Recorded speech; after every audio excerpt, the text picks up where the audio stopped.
Okay, time for an update on the state of my workshop.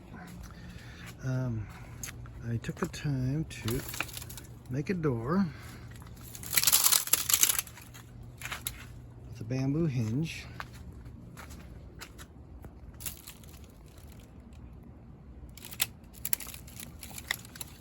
Right there.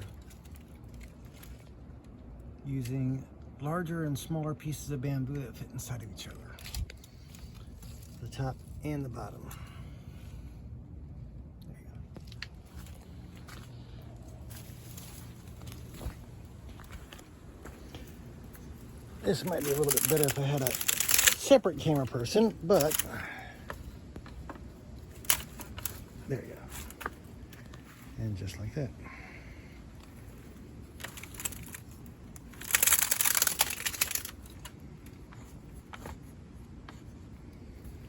All right, next, I gotta work on the front, make a window